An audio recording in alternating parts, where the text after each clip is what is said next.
You have been dieting whole week, eating clean, meal prepping, and working out hard. But then weekend comes and you enjoy that one big cheat meal. Maybe pizza, ice cream, burger. Does that sound familiar? I think we all been through that. Now, how does that one indulging meal affects your weight loss progress? That's what we're gonna explore in this video. Cheat meals, some people call them reward meals or treat meals or refeed meals, are meals that are outside of our typical diet. They are normally high in calories, high in sugar and fat, very delicious meals. And some people use cheat meals as a strategy to satisfy their cravings, improve their physical performance, increase muscle mass, or boost metabolism. But do they actually work, and what the science say? In this video, I'm gonna explore how the cheat meals affect your weight loss, your psychology, your body composition, gym performance, your hormones, and then at the end of the video, I'm gonna share with you my practical approaches to cheat meals. So let's get started. When it comes down to weight loss or weight gain, the most important thing is your energy balance, meaning how much calories or energy you are consuming versus how much energy or calories you are burning. Let's say you want to lose weight, and in order to maintain your weight, for example, you need to consume 2,000 calories and you're trying to eat less, let's say 500 calories less.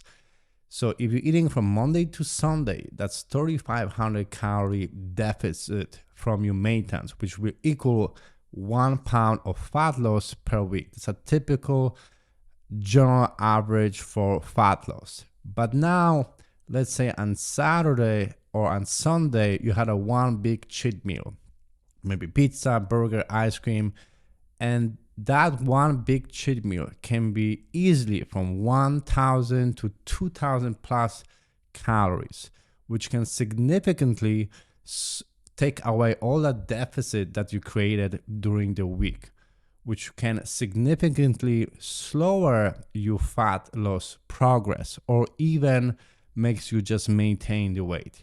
Now, if you incorporating cheat meal that just fits you in your calorie range or just allows you to eat in a calorie maintenance, they can be beneficial.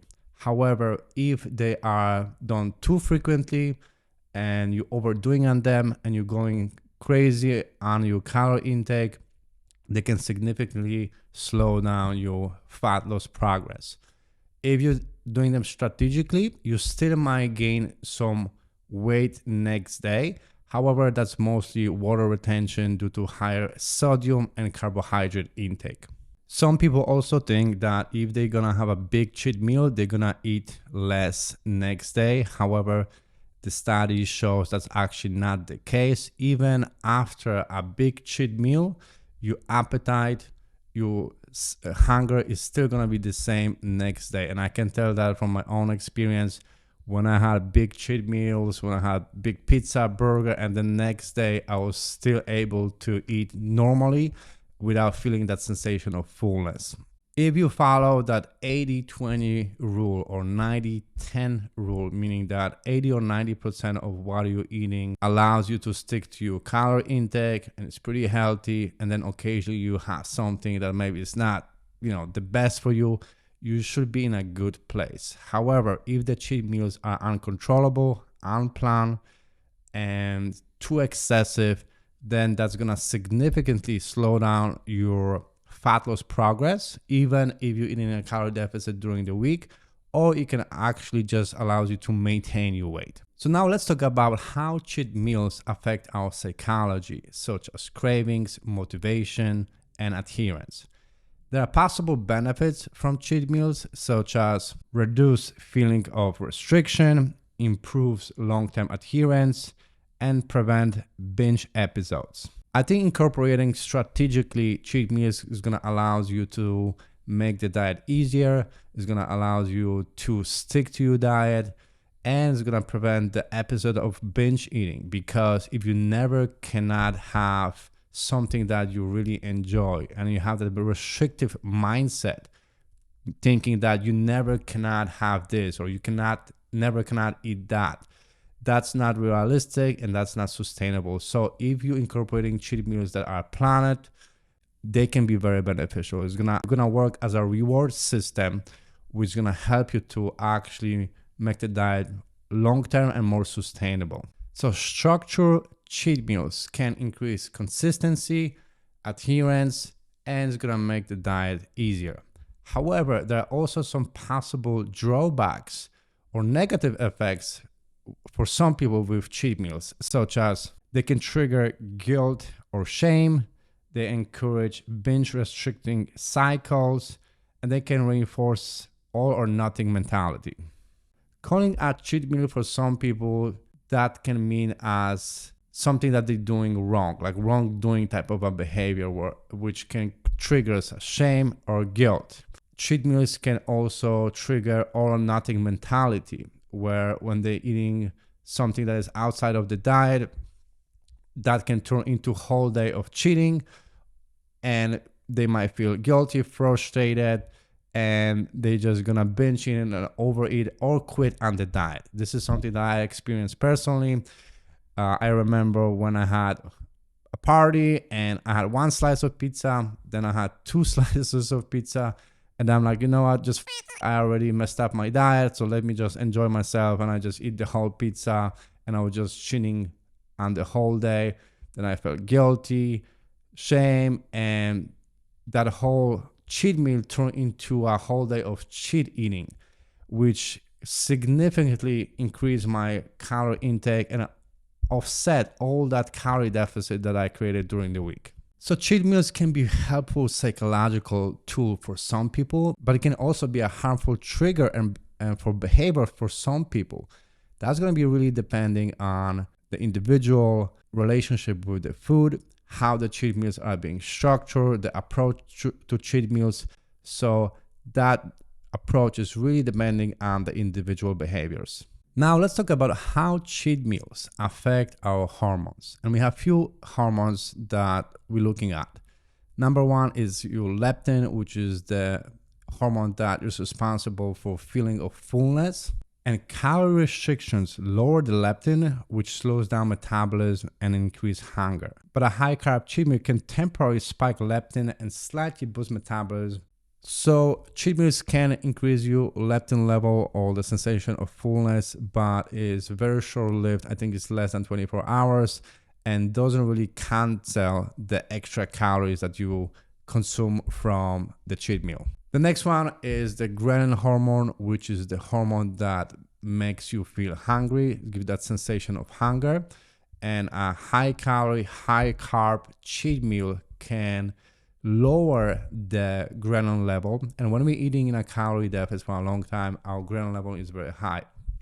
So like I said, those cheat meals can lower that hormone, which makes you feel fuller, but it's also very short-lived and it's temporary, and it quickly come back to its baseline after the cheat meal. Then we have insulin and blood sugar control. When we're eating high carb cheat meal, we have an increase of insulin, which allows you to process the carbohydrates, and it's gonna allow you to store glycogen, which can improve your training performance.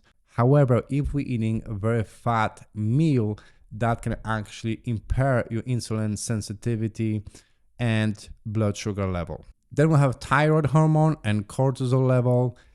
Chronic calorie deficit or chronic dieting will negatively impact your thyroid hormone and increase your cortisol level, which is your stress hormone, which is catabolic, meaning that it can break down the muscle. And higher carbohydrates or higher calorie meal can temporarily lower your cortisol level and improve your thyroid hormone, but it's also brief and not lasting. It's gonna come back to your hormone normal level quickly after the cheat meal. So in summary, cheat meals can cause short-term hormonal benefits, but they don't reset metabolism.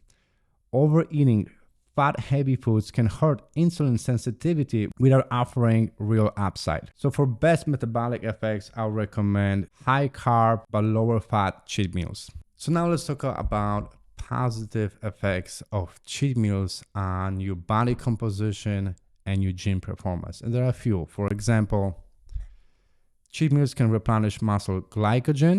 High carb meals can increase your glycogen store in your muscles, which can help you feeling stronger and improve your endurance and overall training performance the next day. They can also make your muscles feel fuller, so that's a benefit. High calorie meals or cheat meals can also improve your hormones such as your testosterone, which gonna be negatively impacted when you are chronically dieting. And when you're also in a calorie deficit for a long time, you're going to have a high cortisol level, which is catabolic. It's going to break down the muscles. So increasing your calories or eating a cheat meal can temporarily boost your testosterone and lower your cortisol level, which can support muscle and improve your physical performance and recovery. Next one, cheat meals can support muscle protein synthesis. High calorie, high carb plus protein creates a better condition for muscle repair and muscle growth, which can support and prevents muscle loss when you are dieting. So occasionally incorporating cheat meals can be beneficial for that as well. High calorie or high carb meals or cheat meals can also improve your training performance because you have more fuel, more energy to push through the workout. But those cheat meals need to be controlled and planned because we want to avoid unnecessary fat gain when we eating those high calorie or cheat meals that are very palatable, very delicious, and it's very easy to overeat on those meals. So they need to be controlled so we're not gaining extra fat. So in summary, cheat meals, especially high carb, moderate fat ones, can help preserve or even support muscle gain during fat loss phases. But they must be intentional, not excessive, and pair with effective training. So now let's go over my practical approaches to cheat meal that can be beneficial with minimum harmful effects. Number one, I really like that 80-20 or 90-10 rule, meaning that most of your foods that you are eating are high quality, nutritious, mostly whole foods like lean protein sources, fruits, vegetables, and then occasionally you're incorporating a cheat meal. That can be done during the week. It doesn't have to wait to the weekends because I think when people trying to eat too clean, too perfectly from Monday to Friday, and they really restricting themselves too much, waiting to the weekend, that can cause binge eating and overeating on the weekend. So incorporate a little bit of treat meals during the week. That's going to lower you the cravings and lower the risk for binge eating. You can also incorporate that type of a structure where, let's say you're eating 22 meals per week, and 2 of those meals are maybe cheat meals and 20 of those meals are good quality meals. So whatever you're structuring your days, you want to follow. I think that rule 80-20 is a good rule that's going to allow you to stick to the diet, make the diet easier and more sustainable. I also don't like to use that term cheat because that kind of can be a negative connotation to a food. Food is just food. Some food just have more calories, more sugar, more fat, but food should not be necessarily labeled as bad or good. I think for some people that can trigger some type of negative psychology and a relationship with food. So it's just food. Some foods are just better off based on what are your goals, but I don't necessarily like to label them as bad or good. It's just really depending if those type of meals are helpful for what you want to currently accomplish or not. But I prefer more of a flexible approach and not necessarily calling them bad or not. Some foods I just like to call them, they are just higher in calories than others, and that's it. Like I said, I prefer a flexible dieting approach. It's all about moderation and balance, but balance doesn't necessarily mean 50-50. However, I don't exclude any meals from the diet. I always look on a way that makes the diet easier, more sustainable and consistent, and to be realistic, because food is not just nutrients. Food is also time with your friends and family. It's a social thing. It's a gathering thing. It's a traditions. Food is also part of our culture and religion. So completely eliminating foods that we love and telling my clients that you never cannot have that or do this or shame them for having some type of a meal occasionally, I don't think that's a realistic and sustainable strategy for most people. In physique sports like bodybuilding or performance sports, what we can also incorporate is something that we call refeed days. So let's say 2000 calories is this amount of calories for you, for example, to maintain your weight. And you've been eating in a 1500 calories, so 500 calorie deficit to lose fat. Occasionally, for around 2 to 3 days, we can incorporate refeed days. And refeed days are days where we're increasing your calorie intake to your maintenance. So in this case, it would be 2000 calories. And during those 2 to 3 days, we're incorporating more like a highly processed, more delicious foods that a client like. And that's gonna allows you to not go over your calories, you're just maintaining your weight, but it's gonna give you more bank or more room to play around with your calories, which is gonna help you to have that psychological break from dieting, which is gonna help you to stick to the diet long term. It's gonna temporarily boost your metabolism, improve your motivation, and it's gonna allow you to feel like you don't have to completely restrict yourself from the foods that you like. So incorporating refeed days can be very beneficial for that, for psychology, but also for performance. Those extra calories, especially from carbohydrates, allows you to push harder through the workout. Then can also lower your cortisol level, which is the stress hormone. So refeed days, this is something that I personally like to incorporate for my clients and for myself. So cheat meals can be beneficial to boost your metabolism, improve your adherence to the diet, but they have to be structured appropriately. They have to be planned, because the worst thing that we can do is just eating out of emotions, and then when we binge eating and overeating and feel guilty and shame and just kind of quit on the diet.